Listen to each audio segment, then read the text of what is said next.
2047 विकसित यूपी 2047 के orientation programme के संबंध में। जी जी। हाँ सर, हमें थोड़ा कुछ और इन्फॉर्मेशन सर लेने के लिए बोला गया है सर। आप पूछिए पूछिए, मैं आपको देता हूँ। जी जी सर, सेवानिवृत्ति के समय सर आपका सर पद नाम क्या था? मैं डीजी पुलिस रिफॉर्म था, और यहाँ पे मध्य प्रदेश में उसे स्पेशल डीजी पुलिस रिफॉर्म कहते हैं। अच्छा अच्छा, डीजी डीजी पुलिस रिफॉर्म। या ओके सर। और उ, सर उसके पहले जो है ना, मैं 7 साल तक जो है ना डीजीपी के विभिन्न पदों पे रहा हूँ। डीजी रेलवे भी रहा हूँ, डीजी अच्छा, home guard, civil defence, disaster management, SDRF भी रहा हूँ, और ओके डीजी पुलिस रिफॉर्म रहा हूँ। Okay sir. और तो क्राइम फ्री भारत मिशन का जो है concept note government of India को भेजा गया था 2017 में, जो हाँ 2019 में उसे national police mission for crime free Bharat बनाया गया, जिसका आज भी मैं नोडल ऑफिसर हूं। और ओके सर। सुपर एन्वेशन के बाद जो है, अभी मैं नेशनल प्रेसिडेंट हूं क्राइम फ्री भारत मिशन, जो कि एक एनजीओ है। Okay, crime free Bharat mission. ये जानकारी मैंने उसको भेजी थी, शायद उसने नहीं लिखी क्या? नहीं पता सर, अभी सर हमें मिला है तो अच्छा, सर नहीं, कॉल करने के लिए। मैंने जो उसको जानकारी भेजी थी, हाँ सर। मैं आपको आपको भी भेज देता हूँ। आपका शुभ नाम क्या है? सर गौतम विश्वकर्मा। गौतम विश्वकर्मा। आपका नंबर भी मैं सेव कर लेता हूँ। आपका श्योर सर। गौतम विश्वकर्मा जी, आपका पदनाम क्या है? जी, सहायक सांख्यिकी अधिकारी, ASO। अच्छा अच्छा अच्छा, ओके ओके। हाँ देखो यार, गौतम जी, मैं एक चीज बताऊं, हाँ सर। मेरी नजर में सभी नेता दुष्ट हैं, हाँ सर। और इन्होंने भारतीयों के ऊपर गुलामों के नियम कानून थोप के रखे हैं, हाँ सर। और ये आपको अच्छे राजनेता नहीं देना चाहते हैं। तो हमारी मेन प्रॉब्लम तो राजनेता है। आप हाँ बताइए, आप बताइए, 1860 के दशक के पुलिस एक्ट से जो है ना, क्यों पुलिस गवर्न हो रही है? आपने जो नए 3 कानून बनाए हैं, why it is old wine in the new bottle? Yes sir. Maithili Sharan Gupt तो इसी भाषा में बात करने के आदी रहे हैं। हाँ सर। मध्य प्रदेश में किसी भी सीएम की हिम्मत नहीं हुई कि मैथिली शरण गुप्त से आंख मिला के बात करे, हाँ सर। समझ गए ना? तो यदि वो सच में चाहते हैं कि फ्रैंक ओपिनियन जिससे हम इस देश को बदल सके, तो मैं सरकार को 20 गुना ज्यादा पैसा देने की हमारे पास रणनीति और मॉडल्स हैं। और और जो है, हम देश में लोगों को टैक्स मुक्त और कर्ज मुक्त भी कर पाएंगे।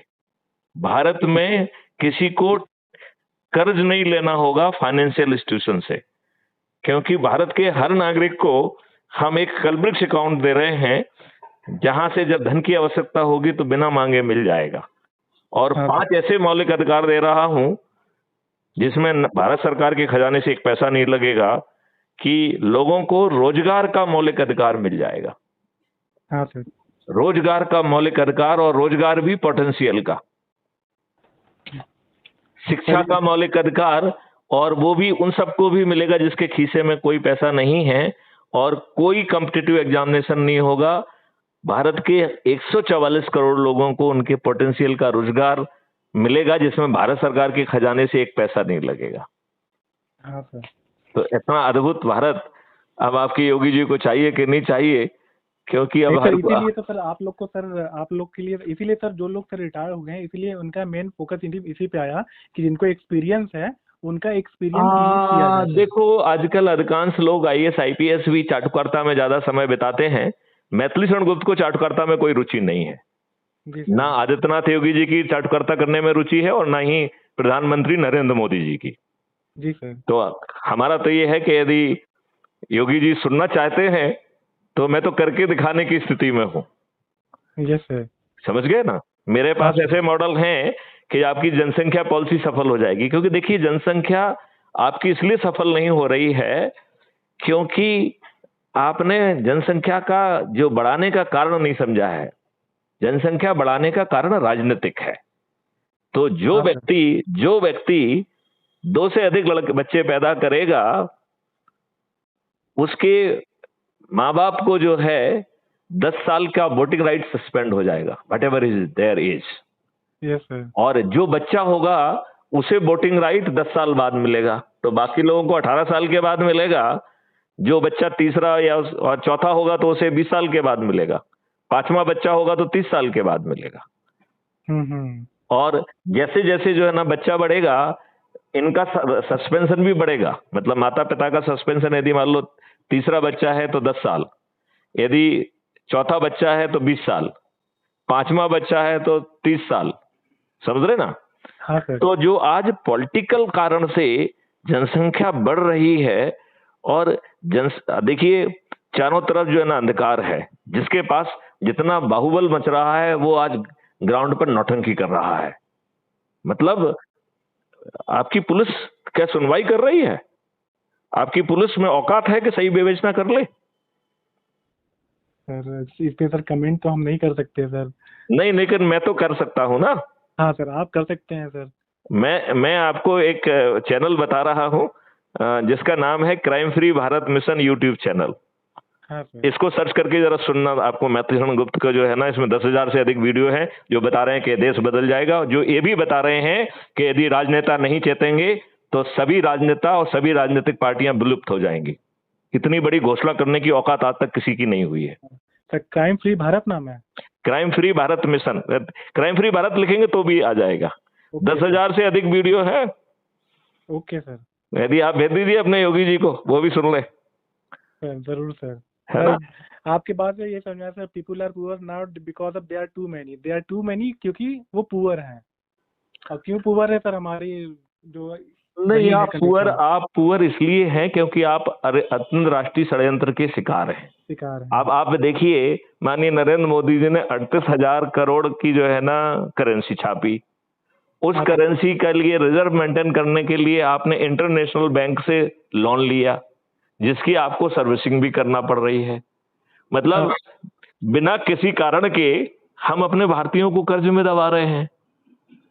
हाँ सर। ये बात समझना पड़ेगी। भारत का प्रोडक्शन, जब हम लोग भुखमरी के शिकार थे उस समय भी कम नहीं था। हमारा जो है खाद्यान्न बाहर भेजा गया। ये कोई भी नहीं कहता है भुखमरी हुई, भुखमरी हुई। अरे भुखमरी क्यों हुई? अंग्रेजों ने कराई। Nobody talk about it. क्यों? क्योंकि अकल ही नहीं है। और सबसे बड़ी प्रॉब्लम राजनेताओं की है, क्योंकि वो जो है ना दुष्टों को जाति धर्म संप्रदाय के आधार पर। अब आप ये देखिए, ये कितनी बड़ी दुष्टता है, कितनी बड़ी दुष्टता है कि आज अपराधियों का जमावड़ा हो गया है। ये सांसद ना होकर अपराधियों का जमघट बन गया है। आपको मालूम है कितने अपराधी हैं? 543 में 251 जो है आपराधिक चरित्र के लोग हैं, जो कि 46% ऑफ टोटल होता है। Yes sir. और 170 जो है, दैट इज 30% जघन अपराध के अपराधी हैं, हत्या, डकैती, लूट। और इसमें से 27 सांसद तो इतने महादुष्ट हैं कि उन्हें कोर्ट ने सजा दे दी है, वो अपील की ऑक्सीजन से जाके कोर्ट में बैठे हैं। ये इस देश के साथ बड़ी नाइंसाफी है। ये गुलामों के नियम जो अंग्रेजों ने भारतीयों को अपमानित करने के लिए, शोषित करने के लिए बनाए थे, और जो न्यायिक प्रक्रिया बनाई थी वो इसलिए बनाई थी कि भारतीय उसमें फंसे रहें और उन्हें वर्षों वर्ष न्याय ना मिले, जिससे वो लुट पिट जाएं, उन्हें अंग्रेजी साम्राज्य के विरुद्ध खड़ा होने की उनकी हिम्मत ना रहे। ऐसी न्यायिक व्यवस्था क्यों थुपी हुई है? क्या हम दिमाग से पैदल हैं क्या? अभी 3 नए कानून बनाए, व्हाई इट इज पुराना सेक्शन ये, नया सेक्शन ये? हाँ सर। क्या हम दिमाग से पैदल हैं? ये क्वेश्चन कौन पूछेगा? सब तो ये कहने में बिजी हैं, मोदी है तो मुमकिन है। अरे मोदी जी ने किया क्या है ये तो बताएं मुझे। एज ए आईपीएस ऑफिसर मैं कह रहा हूं, उन्होंने कुछ नहीं किया। आर्टिकल 370 जो है 13 दिन की अटल बिहारी की वाजपेयी की सरकार भी हटा सकती थी, 13 दिन की। हाँ सर। तो फिर क्या बात है? अब ये बताइए, उसमें 2 शर्तें थी, उसमें लिखा था इट इज टेम्पररी क्लॉज। उसमें 2 चीजें थी, समझ गए गौतम जी? उसमें पहली चीज थी कि कंस्टिट्यूएंट असेंबली को कंसल्ट करना होगा, और उसके आधार पर फिर जो है प्रेसिडेंट नोटिफिकेशन जारी कर देगा। प्रेसिडेंट, अब कंस्टिट्यूएंट असेंबली रही नहीं। यदि कंस्टिट्यूएंट असेंबली का अस्तित्व नहीं रहा तो ये शर्त निर्मूल हो जाएगी कि नहीं हो जाएगी? शून्य हो जाएगी कि नहीं हो जाएगी? सही बात। मैं आपसे पूछता हूं, ये शून्य हो जाएगी कि नहीं हो जाएगी? हो जाएगी, हो जाएगी। तो फिर ये ड्रामा नाटक क्यों किया? प्रेसिडेंट लगाया, वहां से कहा विधानसभा, फिर कहा पार्लियामेंट, फिर कहा पार्लियामेंट ही कंस्टिट्यूएंट असेंबली है।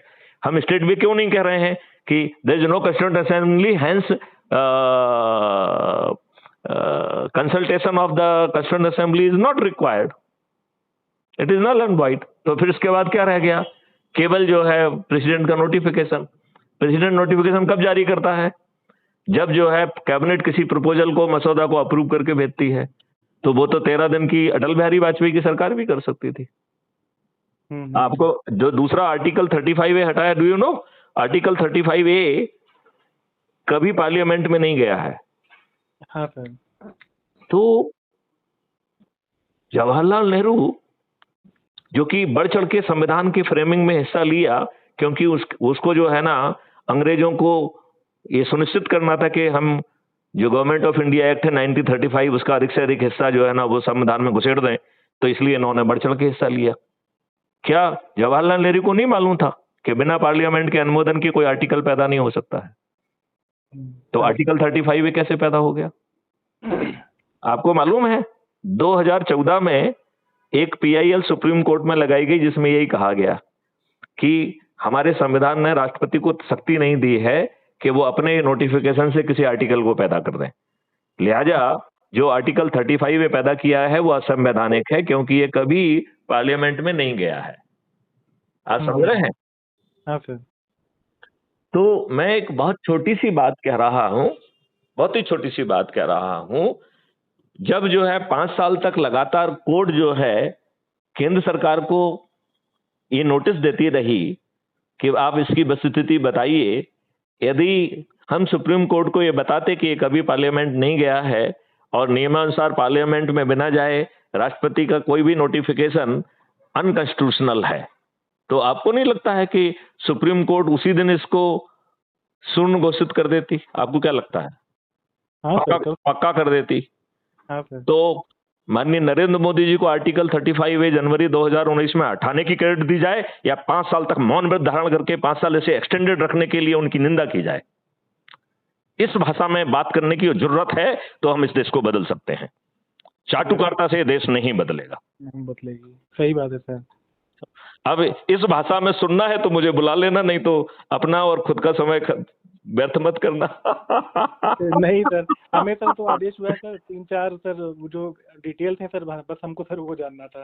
अच्छा। हमको सर दे दीजिए, फिर उसके बाद सर वो तो आप और बताइए, हम सभी चीज बता देते हैं। नंबर 1 हमने आपको बता दिया, क्लियर हो गया है।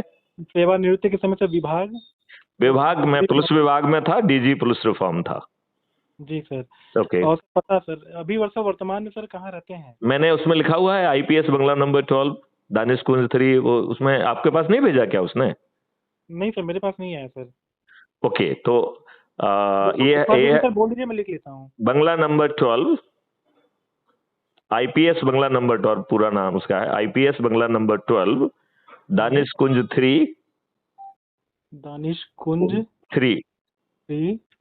कोलार रोड भोपाल मध्य प्रदेश, पिन कोड 462042। 462042 MP 462042। वैसे मैं ओरिजिनली उत्तर प्रदेश जिला झांसी का रहने वाला हूँ। अच्छा सर, वो सर उसमें दानिश कुंज 3 के बाद सर क्या बोले थे? Kolar road Bhopal Madhya Pradesh. Kolar road KOLAR Kolar ROAD road Bhopal BHOPAL Bhopal Madhya Pradesh 462042। Okay. और यदि परमानेंट स्थायी पता चाहिए तो विलेज एंड पोस्ट स्किल जिला झांसी उत्तर प्रदेश। एज सर कितना होगी सर एज? इस समय 64+। अच्छा, okay sir, thank you so much sir. Okay, thank you.